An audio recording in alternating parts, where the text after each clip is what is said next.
Malacanang nanawagan sa ilang senador judges na huwag umaktong abogado sa impeachment trial ni VP Sara Duterte. O nga naman ha? May abogado ng prosecution. May abogado ng defense. Ayan.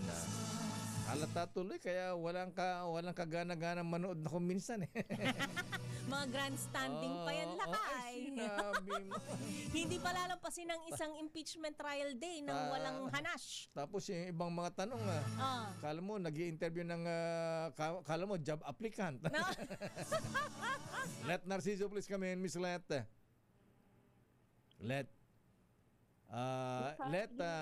Ayan, saan ka ipinanganak? At saan ka graduate? At ilang taong ka na?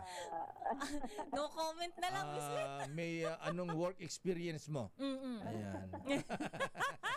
Proceed, Miss Let. Proceed. Pero bago yan, umuulan pa dyan sa Malacanang, sa Manila?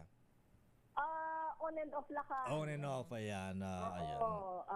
Papatak, tapos mawawala, tapos yun naman. Hindi naman sa lakas ng lakay. Oo nga. Okay, proceed, Miss Let. Proceed, Your Honor. Iginiit ng Malacanang na dapat maging patas ang senator judges sa impeachment trial ni Vice President Sara Duterte.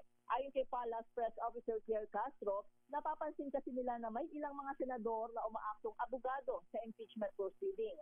Ipinaalala ni Castro ang mandato ng senator judges na sundin ang proseso at kung ano ang sinasabi ng batas. Mahalaga kasi anya ang papel ng mga ito para lumabas ang katotohanan batay sa mga ebidensya. Pakinggan natin si Jose Castro. Ang judge po kasi, sila po ay nagtatanong for clarification. Ang ibinabato nila ay clarificatory questions. Hindi po sila para mag-cross-examine ng witness. Hindi po sila dapat nakikipagdebate sa witness. Kasi ang mandato nila, kunin ang katotohanan para sa taong bayan, hindi para walisin ang batas, walisin ang dapat na malaman ng tao para lang pagtakpan ang kalokohan di umano ng iba.